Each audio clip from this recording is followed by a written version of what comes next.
इतना सीरियसली क्यों ले रहे हैं, लर्निंग को इतना सीरियसली क्यों ले रहे हैं? कितने लोगों को लगता है हमारी जो लाइफ है वो इंपॉर्टेंट है? हमारी जो लाइफ है वो इंपॉर्टेंट है।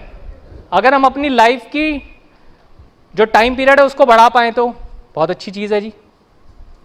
एक जापान में रिसर्च हुई थी, उसमें उन्होंने ऐसे लोगों का माइंड स्कैन किया जो लोग 100 साल से ज्यादा जी पा रहे हैं। These are centenarian, sorry this is Subro Shuchi, जिसका ये दिमाग है, हिपोकैम्पस का ये साइज है, ये और लोग, इनका जो ये साइज है दिमाग का, हिपोकैम्पस का, उन्होंने ऐसे 5 से 6 लोगों की रिसर्च करी, पूरी 1 आवर डॉक्यूमेंट्री है जापानीज लोगों की, और 1 आवर की ये होता है ये 100 साल की उम्र में भी इतने एक्टिव कैसे हैं?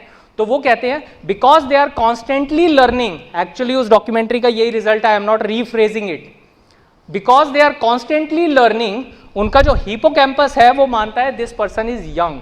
तो जो उनके हिपोकैम्पस का साइज है वो 60 से 70 साल के एक पर्सन के साइज के बराबर रहता है हिपोकैम्पस का साइज। तो जो हम लर्निंग की बात कर रहे हैं ना, प्रॉब्लम सॉल्विंग की बात कर रहे हैं, वो सिर्फ ये नहीं है कि हमारी रेगुलर एटीट्यूड में लाएगा, वो आपकी प्रोफेशनल ग्रोथ को बढ़ाएगा, वो आपकी लाइफ की ग्रोथ को बढ़ा सकता है।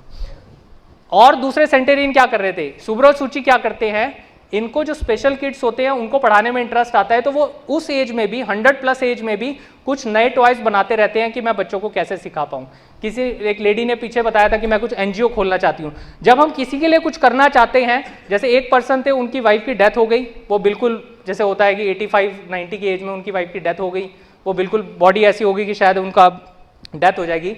उनके बच्चों ने उन्होंने कहा क्यों नहीं वॉक करने जाओ, वो वॉक पे जाने लगे, उनकी इतना मजा आने लगा, वो मैराथन रनर है, मतलब 95-100 की एज में वो मैराथन रनर बन गए हैं।